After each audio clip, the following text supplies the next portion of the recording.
You know that feeling when payday hits and you're like, yes, I'm rich. And then 3 days later, you're eating ramen wondering where it all went? Yeah, that was me for way too long. And here's what's really messed up. It wasn't about how much I was making. I've watched people making $150,000 a year live the exact same cycle. My name is Jace, and I spend way too much time thinking about why some people build wealth with average incomes while others stay broke making six figures. If you're someone who feels like money just evaporates from your account no matter how much you make sure to hit that subscribe button and give this video a thumbs up if this helps you out. Here's the thing most people don't realize. The first 48 hours after you get paid are the most dangerous financial period of the entire month. And no, it's not because you're gonna blow it all on something stupid. Well, not exactly. Look, we've been taught that budgeting is about tracking every coffee and reviewing your spending at the end of the month. But here's what's really interesting. According to research from the Journal of Consumer Research, 78% of people make their largest impulse purchases within 72 hours of receiving income. Your brain literally perceives that money as extra before it gets absorbed into your mental baseline. It's not that you're bad with money, your brain is literally working against you, and nobody talks about this. Let me show you something that honestly shocked me when I first calculated it. Let's say you make $4,000 a month after taxes. That's $48,000 a year, pretty much the median household income in America. Here's what most people do. They see that $4,000 hit their account, they feel wealthy for about 36 hours, and then they start spending. Rent's $1,400, car payment $450, insurance $200, subscriptions $80, groceries $600, going out $400, random purchases $500. You're left with $370, which disappears into gas and life, and you save basically nothing. Sound familiar? Now here's the math that changes everything. If you immediately move $600 on payday, just 15% of your income, into separate accounts before you psychologically see it as spendable, you're left with $3,400. You still cover all your needs, you cut maybe $150 from random purchases you won't even remember next month anyway, and suddenly you're saving $7,200 a year. But wait, it gets better. Over 10 years at just 7% return, which is actually conservative for an S&P 500 index fund, that's $103,000. Same income, same rent, same car, different 48-hour routine. $100,000 difference. Let that sink in for a second. Now, you might be thinking, okay, Jace, but I'll just move money later when I see what I have left over. No, you won't. And here's why. It's called mental accounting, and it's basically your brain's way of screwing you over. When money sits in your checking account, your brain categorizes it as spendable now within about 48 hours. Once that categorization happens, moving it into savings feels like taking something away from yourself. It literally triggers the same part of your brain as loss aversion, the psychological principle that says losing $100 feels twice as bad as gaining $100 feels good. But here's where it gets really interesting. If you move that money before your brain categorizes it as spendable, you never feel the loss.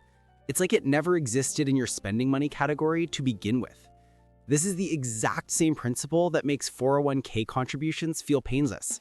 You never see the money, so you never miss it. So here's exactly what I do and what I've watched dozens of people use to completely transform their finances in less than 6 months. Payday hits.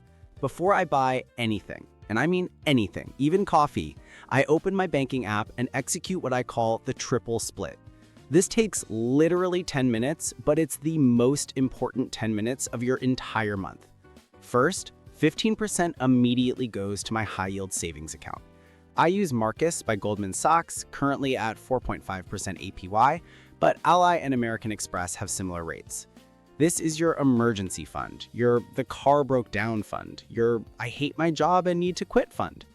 This money is boring, and that's the point. Second, 5% goes straight to my investment account. I use Fidelity, but Vanguard and Schwab work just as well. And here's the key. I just dump it into a simple S&P 500 index fund. Nothing fancy, no stock picking, no crypto gambling, no trying to time the market. Just boring index fund investing that's made more millionaires than any other strategy in history. Third, and this is the part most people skip, 10% goes to what I call my Freedom Fund. This is a separate checking account that I can't easily access. No debit card, not linked to my main account. This is for the things I actually want to save for. That vacation, that new laptop, that emergency vet bill. It's not invested because I might need it in 6 months, but it's separated so I don't accidentally spend it on takeout. Now, here's what happens in hours 2 through 48, and this is where discipline really matters. I live off the remaining 70%. All my bills, all my fun, all my groceries, everything comes from what's left. And here's what's crazy. You adapt to it within 2 pay cycles, and you literally don't feel it. Your lifestyle expands to whatever money is visible in your checking account. So if you make less visible, your lifestyle contracts without feeling like sacrifice. Now, you might be thinking, Jace, I'm barely making it as it is. I can't save 30%. Look, I get it. I've been there. There were months where I was choosing between gas and groceries. Start with 10%. Start with 5%. Start with 2% if that's all you can do. The specific percentage matters way less than the habit of moving it in those first 48 hours. Because here's what most people don't realize.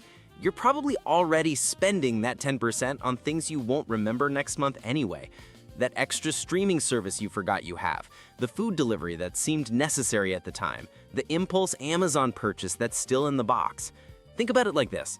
Waiting to save until you see what's left over is like trying to lose weight by planning to eat less at the end of the day. You're already full by then. You have to remove the food from your house before you're hungry.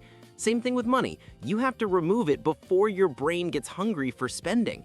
It's not about willpower. It's about systems that work with your psychology instead of against it. The difference between people who build wealth and people who stay broke often comes down to a single 15-minute routine in a 48-hour window repeated every 2 weeks. That's it. Not some complicated investment strategy, not some genius side hustle, not some inheritance or lucky break. Just a simple system that automates the hardest part of wealth building, actually keeping the money. Try this next payday, just once. Move the money before you feel rich, before you start planning purchases, before your brain categorizes it as spendable. Set up the accounts tonight, set a calendar reminder for payday morning, and execute the triple split before you do anything else. I promise you, you won't miss it, and in 5 years, you'll have tens of thousands of dollars you wouldn't have had otherwise. Drop a comment and let me know if you're going to try this. And if you want me to break down exactly which accounts I use and why, or how to do this if you get paid weekly or irregularly, let me know, and I'll make that video next. Now, go automate your wealth.